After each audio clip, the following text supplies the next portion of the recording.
Dwarfism Awareness Day, which is tomorrow in Manitoba and I believe around the world, but our guests can confirm that for us. We have Samantha Rayburn-Trubick, who is president of Little People of Manitoba, Connie Lidster, who is the treasurer, and Avery, an 11-year-old member of Little People of Manitoba. Thank you to all three of you for the annual visit. Hello there. Hi, Hello. Thanks for having us. So is it just in Manitoba? It's just in Manitoba. We're the first province to have this in Canada. How'd you manage that? You know what? We have some great friends. So Dr. John Gerard, we kind of approached him and talked about the importance of this for us and through advocacy and him really supporting us and his and one of the people that works for him, Shandy Strong, she's amazing. And they took this and assisted us. And what was so amazing is last year in the legislature, all parties unanimously voted for it. That's wow. marvelous. Which, amazing. Why is it so important? I mean, I can see the sparkle in your eye when you talk about it. Why is it so important to you? You know what? We've come a long way.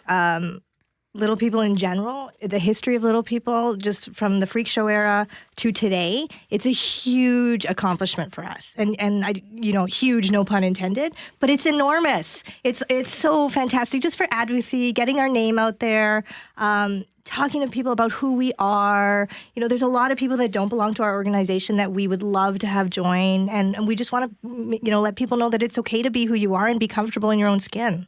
Well, Avery, are you comfortable in your own skin? Yeah. Yeah? So what about your friends at school or the people you go to school with? Do they treat you any differently? No, I have some adjustments at school. I have lower hooks and lower cubbies.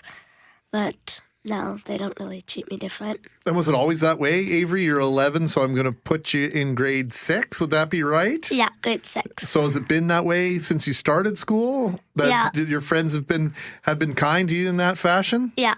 It just says a lot. I think, Connie, maybe you can dispel this or validate it. I think a lot of the problems that kids have with other kids comes from their parents. What do you think? That's a good question. The network and the support system is very important when growing up with dwarfism, because they challenge you to try as hard to just be like everybody else. Now, people with dwarfism still face the social and physical barriers that stand in the way of choices and opportunities. And that's why on October 25th, we're asking that people help promote dwarfism awareness in order to challenge those barriers and creating a culture of equality and respect for all. And also, we wear green on October 25th just to represent dwarfism awareness. Now, I know that in the Accessibility for Manitobans Act was proclaimed in 2013 with a vision to remove barriers to participation for persons with disabilities. So this will help enhance opportunities for many people who not just face dwarfism, but who have a disability. And this is going to include a great opportunity for us. So dwarfism, it's called dwarfism, but I wouldn't refer to you as a dwarf, would I? You sure could. The best is to refer to me as my name, but you could do dwarfism is the medical condition, little person's acceptable, person of short stature. There's many things that are acceptable. The only word that's not acceptable would be what we call the M word, which would be midget, and that's to us very discriminatory. Why is that for those who might think, well, what's the big deal? Yeah, it comes from, again, like the freak show era when we were mocked and we were put on, ridiculed. And so that's kind of where the term started.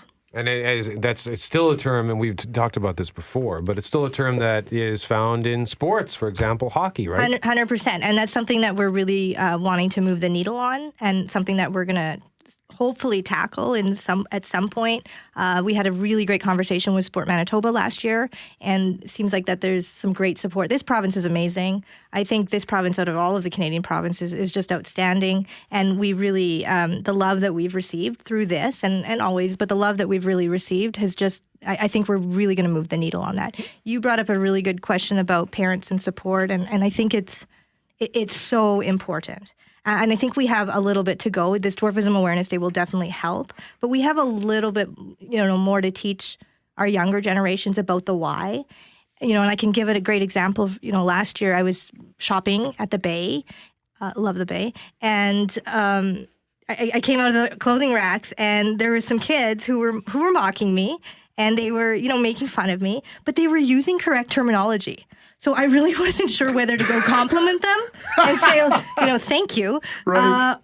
or to teach them the why and the whole, teaching them the why behind why, Politically correct mocking? It was Is that amazing. what you were experiencing? It was politically correct mocking.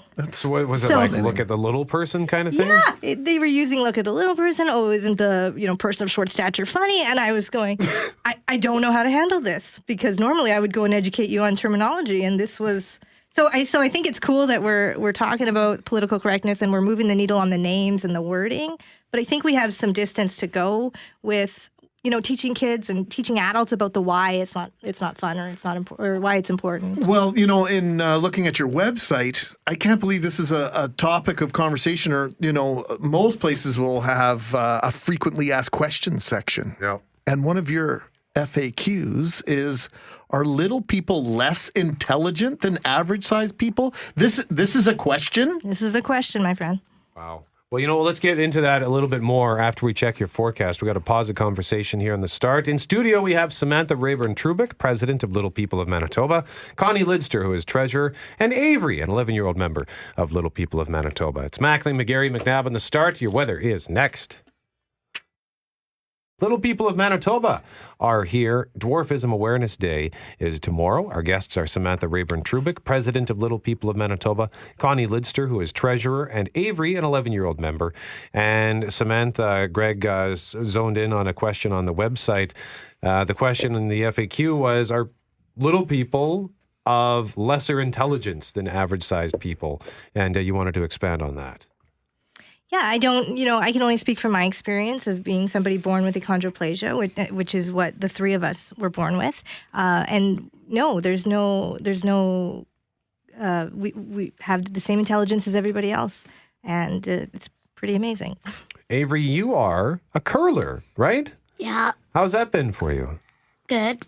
Now, do you have to do anything differently because of your size? Usually when they throw the rocks, they slide, which I don't. I have a push stick so I have like grippers and I walk it down the ice instead of sliding. So, because I can't get it down the ice. Well, I look forward to meeting you on the ice one of these days because lots of people know I always talk about my twin boys curl, and they love to curl. And you're a junior now at junior level, so maybe we'll see you around at some of the Bonspiels, Avery. We look forward to seeing you. Yeah. Good luck, okay? Now, Connie, we got about a minute left here, so we'll close with you. When kids ask parents, why is she so small? What should the message be? Well, the message should always be that that I was born this way. It is part of our physical makeup. You can use references like people are like plants; they come in all shapes and sizes. Or tell them it's the same reason why you have blue eyes or black hair. You were born that way. It's part of your physical makeup. And some people ask, well, is it because their family is small? Well, 80% of little people come from average height families, and only 20% come from parents or grandparents that have dwarfism. And so it's just important to just explain to them that we're just like everybody else. We're people just trying to live everyday lives, and we can do anything anybody else can do. It's just in a different way sometimes. And drive lousy too, right? Yes, I do drive not very well. I may Some be of us. known as Crash around my work. Really? Might be true. Do you have? I think my husband's listening, so I don't want to go into details. Do you That's like? okay, Do you no like to problem. speed? I like to not talk about it. Samantha, I'll just say that the car is now registered in my husband's name. Samantha Rayburn-Trubick, president of Little People of Manitoba, Connie Lidster, treasurer, and Avery, an 11-year-old member.